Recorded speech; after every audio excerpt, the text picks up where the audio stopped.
Now, for some of you, you've just been coming to our church for several weeks or several months, or maybe less than a year, and you kind of know the Be Rich story in terms of what you've heard here. But we want you to know and hear the whole story, and specifically, we want you to know the impact that you made this year through Be Rich. So this is Be Rich. Whew. According to Jesus, and when he said this originally, the people in his original audience had no idea the magnitude of this. He was looking way into the future. I guess he was looking at us. And he says in that, we call it the Sermon on the Mount. He looks at this very disenfranchised, confused, oppressed group of people who had some interest in following him. And he said, "You are the light of the world." And they thought, "No, we're not. We're not the light of anything." Little did they know that little spark was 2,000 years ago would ignite a fire that really would create a light in a very dark world. And the world will always be dark. And according to Jesus, there will always be a light. And if he's correct, and I always think Jesus is correct. I mean, if you predict your own death and resurrection and pull it off, you just go with whatever he says, right? We say that all the time. And he said that you are the light of the world. And there's a sense in which Be Rich is how we, in the words of Jesus, let our light shine before others that they might see our good deeds and not glorify us and not say, "Wow, what a great church and what nice, generous people," but they would see our good deeds and ultimately look up and glorify or look up and connect with and understand that there really is a Father in heaven.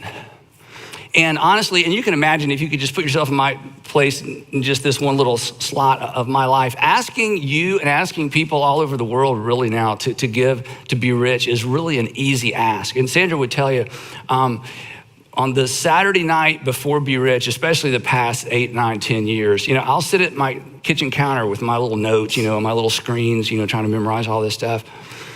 And I think to myself, it's perhaps the most humbling moment of the year when I think, God, thank you that tomorrow I get to stand up in front of amazing people and I get to say the words, "Give $39.95, and everybody laughs and giggles and the new people are like, "What? Is this an infomercial? What are they doing, And I just say, "Give $39.95. And then several weeks later, millions, as you're gonna see in a few minutes, of dollars come rolling in from you to do this fabulous work all over the world. It's an easy ask because the money goes directly to organizations that are serving the underserved.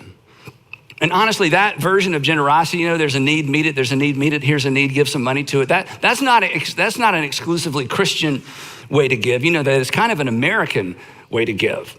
But what maybe you don't know is that it was influenced by a Christian ethic of generosity.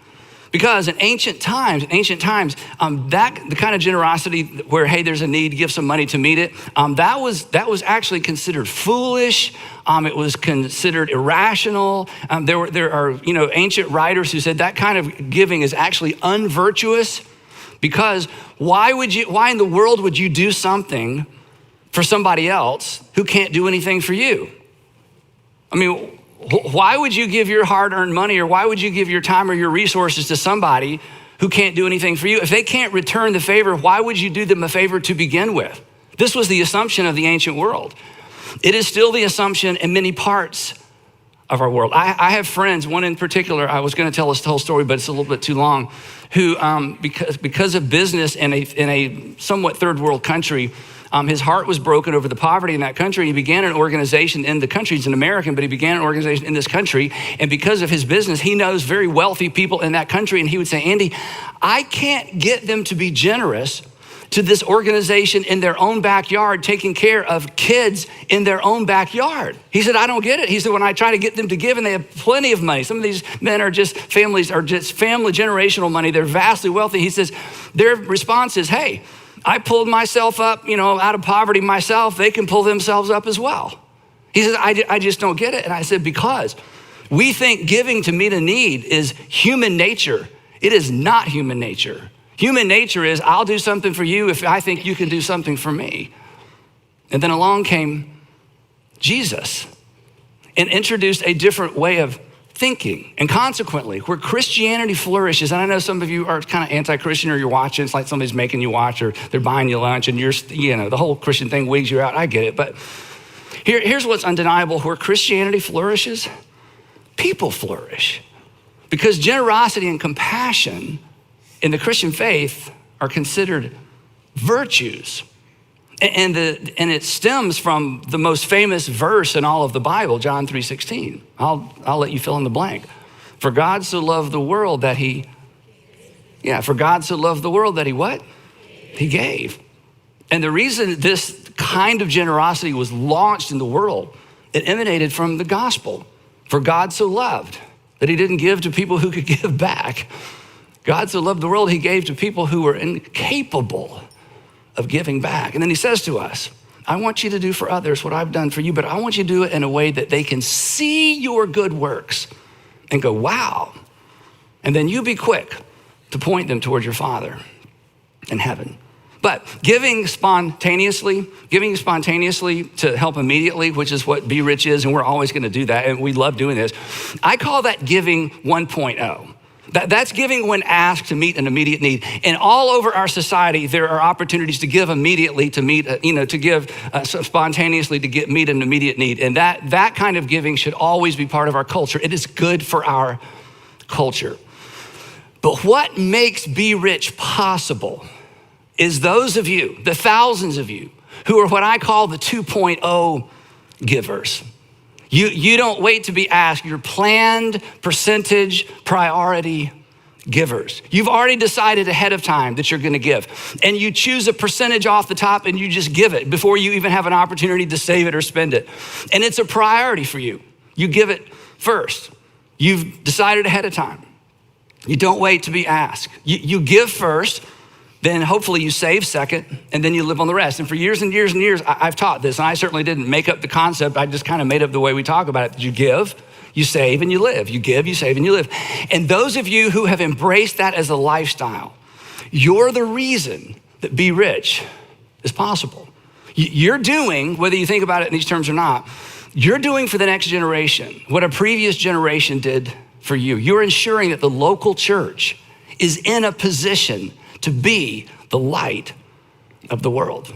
And I am so extraordinarily grateful. I'm grateful for every $39.95 gift, but I'm so grateful for those of you who have given all year long and have given for years so that we could do what we do in this season, especially in light of what's happened the last 19 months. About 19 months ago, our pastors all got together from all of our churches and we said, look, we are not gonna talk about money. Let's just do ministry. We're gonna trust God. The givers are gonna give. The people who aren't gonna give, we're not even gonna remind them. Let's just do this. And if we run out of money, we'll get up and say, hey, we are out of money, but let's not talk about money. I mean, remember at the beginning of COVID, there was so much insecurity. The economy just tanked and 401ks tanked and people were losing jobs. The last thing we're gonna do is get up and say, the church needs your money. I said, so don't mention it. Let's just do ministry and trust God. And then when there are needs in the community, let's collect backpacks, let's collect bicycles, let's raise money for emergencies all over the world. Let's keep being a very outward focused giving organization.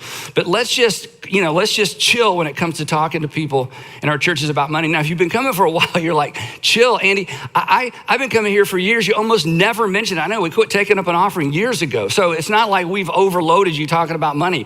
But the good news is in those 19 months, you don't live in the world I live in. I know you love our church and love your church, but I'm telling you, to see what happened in our churches financially over 19 months when we weren't even meeting, much less having an opportunity to say, give to the church, because we didn't do that.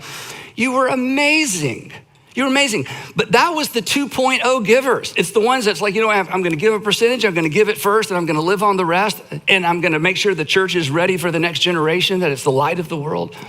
I don't even have words to tell you how not just grateful I am, but how proud I am of us as a group of local churches who understand that kind of generosity. Because you understand that planned giving ahead of time and planning ahead of time is what makes spontaneous giving possible. Or to put it another way, and this is kind of weird, okay? If this is weird, you can say, I didn't get that part. Kind of a trick question. Do you know how long it took us to raise several $1 million in 4 weeks?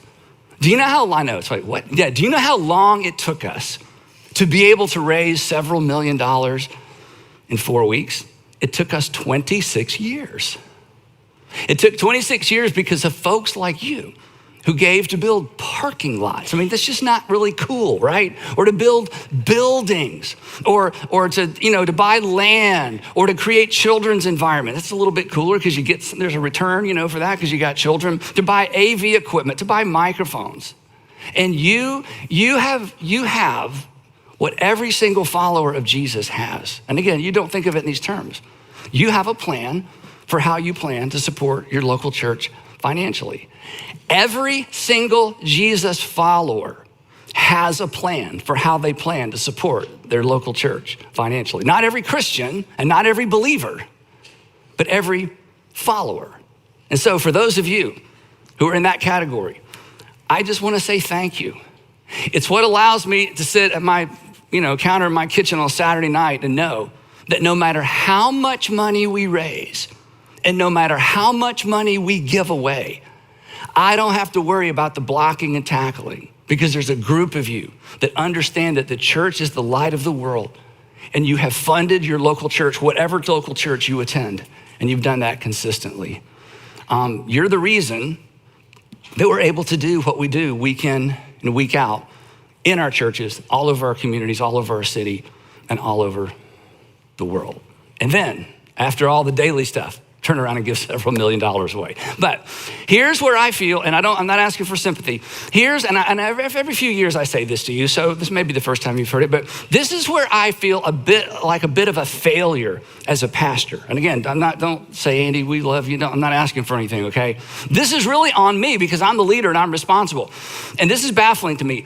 Only about 27% of the people, and this isn't new, and this is kind of almost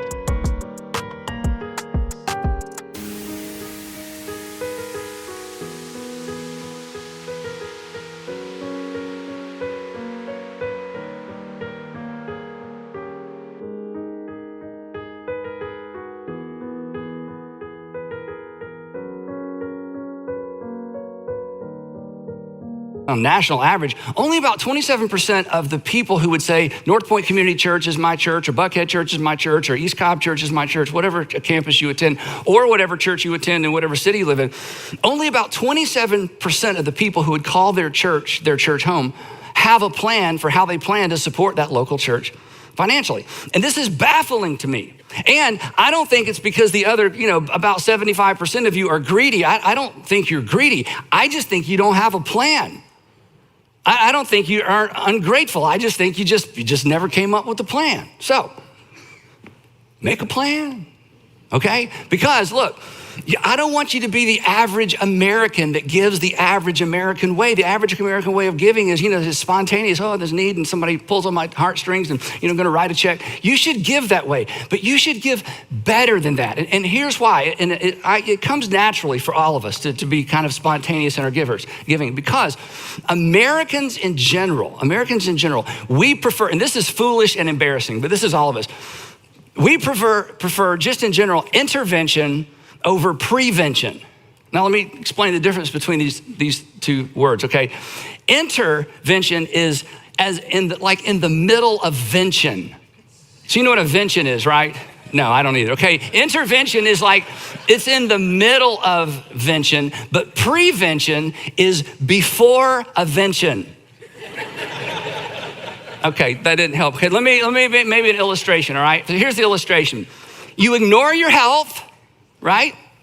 You ignore your health, and then suddenly something happens, and you rush to the doctor to intervene. And he says, you could have prevented this. And you're like, yeah, but I'm an American. We don't prevent things, we intervene in things. We wait for there to be an emergency so we can, that's why we have emergency rooms. It's like, sometimes it's an emergency unexpected. Sometimes it's, you could have prevented this. I know, but I'm an American. I don't prevent things, I intervention things. That's just how we live, right? Or you ignore the fundamentals in your marriage. And then there's a marriage problem, and then you run to a counselor, which counselors are, they probably don't like this part of the sermon. That's how they make a living, okay? I'm all for counseling, believe me. We all for counseling. But that's what we do. We ignore the fundamentals. We don't do prevention. Then there's intervention, and then we go home and go, from now on, I'm going to eat right, and I'm going to exercise, and my wife and I are going to have a date every week, and my husband and I are going to have, couch time and conversate. Or you're undisciplined with your finances. And then what happens? You have to have an intervention, because there was no prevention. And when you hear it that way, and again, you have your own story, it's kind of silly. It's kind of foolish. And on the back side of it, it's like, yeah, I really wish I had been eating better. I wish I'd been exercising. I wish I'd spent more time with my kids. I could have prevented what's going on right now between me and my kids. Looking back, it's like, we're all for prevention. But, if there's no problem to solve, and if there's no tension, there's no motivation to be intentional. That's just the way we live. And the same is true for the way that most Americans give. We enjoy giving to solve a problem that we can see, rather than prevent a problem we can't see. And both kinds of giving are necessary, and we should all be involved in both kinds of giving. But which is better? Let me go back to your health thing. Would you rather be cured of a disease or just avoid it altogether? I would rather prevent than intervent, right? Intervention giving is emotional, and the results are measurable. It's like, these kids have a need, this family has a need, this part of the community has a need, we're gonna give, and we're gonna, look what we did. Now there are fewer kids that are dropping out of school. Now there are fewer, single parent homes. Now we can measure it. But prevention giving is neither emotional or measurable, but it is superior. And when I say it's not measurable, you can't measure the results of a problem that never materialized to begin with. So planned giving, that's my point, to an outward-facing church is preventative. And those of you who are 2.0 givers to this church or any church, you are preventing things that will never be measured, because they will never happen in the first place. And it's not emotional. You don't have to be asked, and it's not measurable. But at the end of the day, it's superior. Prevention giving to when I say an outward-facing church, I mean a church that is doing stuff in the community, doing stuff for families, doing stuff for kids, who don't just care about spiritual internal things, but external things as well. It prevents divorce. It prevents poverty. It prevents drug abuse. It intersects with people before alcohol becomes something they're abusing. It prevents child abuse. Or to get really specific for just a moment, we have an organization within our organization called Fostering Together, where many of you are fostering kids and adopting out of foster care. In terms of intervention, here's the thing. I can tell you exactly how many children you're fostering and adopting out of foster care. I can measure that, because it's intervention. You're just jumping in and helping these kids. But when it comes to prevention, I cannot tell you how many kids weren't removed from their families to begin with, because of your ministry and your generosity to an outward-facing church. I can't tell you how many high school students won't get their lives hung up on illegal or prescription drugs because of the influence of Inside Out. I can't tell you how many high school students won't drink and drive because of the influence of a small group leader at Inside Out. I can't tell you how many kids won't drop out of high school because of the intervention, because of the prevention rather, of the relationship with an Inside Out small group leader. I can't tell you how much pain and how much dysfunction and how much heartbreak you have prevented through your generosity to the local church. You can't measure it, but I'm telling you, it's real. Prevention is better than intervention. And giving to an outward-facing, involved local church is some of the, if not the, is some of the best prevention giving you will ever do in your life. So in a minute, as we celebrate what you have done through Be Rich this year, which is mind-boggling. Actually, when I got the video that we're gonna see in just a minute last night, I thought they sent me the wrong one. I did. I was about to call somebody and say, wait, I don't think these numbers are correct. I'll just leave it at that. But here's what I want you to think about before we look at that. I want the rest of you to join the 27% club. Now, it's not really a club. Maybe we should start a club, okay? I want the rest of you to become 2.0 givers because I want you to give better than the average American because you are better than the average American. I want you to give better. I want you to give better, not more, better.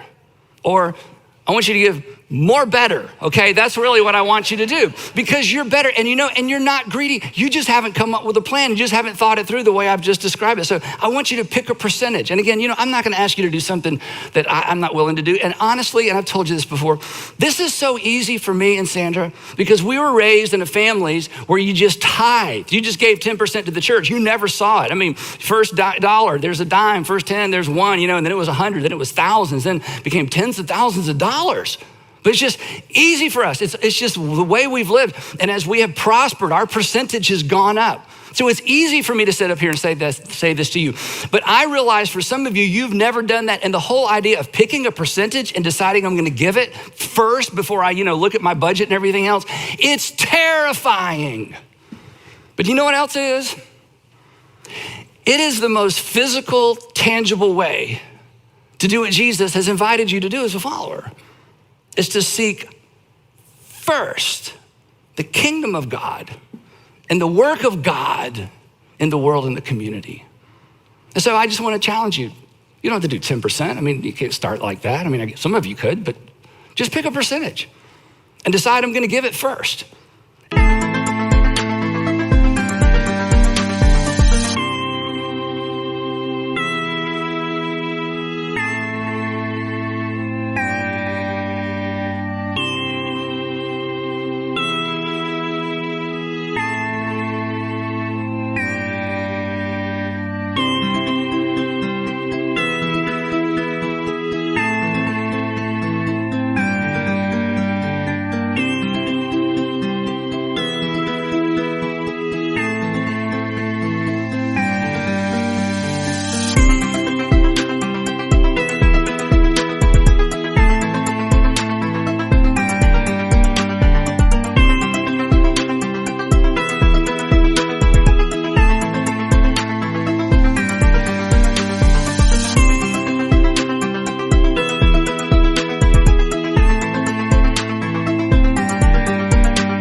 I'm going to increase it as I prosper. And here, and basically, I'm just asking you to kind of take the training wheels off your giving because I know you give because you're not greedy and be a 2.0 giver. And I don't think you're opposed to this. I don't think you're against this. You just haven't done it. So do it. If this is your church, the easiest way to do it, and for those of you who don't attend here and your pastor's in the room with you, just hang on, I'll get to you in a second because he or she's about to have a heart attack, okay? You just need to download our app. It's so simple. Sandra and I have been giving through the app since we came up with the apps years ago. And down here, it says give, there it is. And you just set up reoccurring giving. And for those of you who are joining us from different churches, your church has an app. And you need to download the app and you need to be a recurring giver to your church. And let me just say this, if you don't attend church anywhere, but you're a Jesus follower, you need to locate or find a church in your community that's doing great things. And you need to give every single month to the local church, whether you attend that church or not. And I want to tell you, you should send a letter to the pastor and say, dear so-and-so, I'm not ever coming to your church, or I don't attend your church, or I can't attend church, or whatever. But your church is doing great things in the community. And I want to be a part of what you're doing because every Jesus follower is someone who supports the local church financially. And you may have been a Christian for a long time. I'm just saying, I want you to follow Jesus. This isn't about the church needs your money because of the incredible people you're surrounded by. We went through 2020, didn't even meet, and we made it fine financially. I want you to be that kind of giver. So just go to the app and just set up recurring giving. And again, for those of you who don't attend here, that's okay. To say it in the most crass, awkward way imaginable. Don't procrastinate, automate. I know that was terrible, but I just thought it was kind of cute. Anyway, okay. Now, here's the last thing, and then we're gonna look at this cool video. Here's the last thing. If you don't trust me, or you don't trust us, or you're like, I see what you're doing there, I know, because you're smart, you've got me all figured out. Then just look, then find a place that you trust and find a church that you trust and give there. But don't miss this opportunity to be a part of what God is up to in your community and in your city and in the world. And I'll make you this promise. You will never miss money that you give away to a good cause. Isn't that right, Hal? You will, I'm telling you, you'll miss money you bought shoes with. Sorry, ladies, you'll miss money that you bought stupid gadgets with. Guys, you got a drawer full of gadgets. You don't even know what they are anymore, but it was so cool, $39.95, 4 easy payments. You bought that thing, it never worked anyway. It was too cheap to send back. You will miss money you waste. You will miss money that you misinvest. You will never miss the money that you give that enhances and helps somebody do something great in the world. And here's really the last thing. If you don't do this, let me tell you what's gonna happen, okay? If you don't do what I've asked you to do, here's what's gonna happen. We're gonna be here for you and your family 24/7. Because we're the church. And our Heavenly Father, through his Son, made it very evident that he is here for you, not to get something from you. He's here for you 24/7. And as his hands and his feet, that's what we're gonna do. I just don't want you to miss out on the opportunity of a lifetime to partner with others to do together what none of us would ever be able to do on our own. So to those of you that you're about to see, to those of you who gave to Be Rich and made Be Rich successful, thank you. To those of you who gave to make Be Rich possible, thank you. And on behalf of the tens of thousands of men and women and children who have been impacted by your generosity, people you'll never meet in places you'll never visit, I just want to say thank you.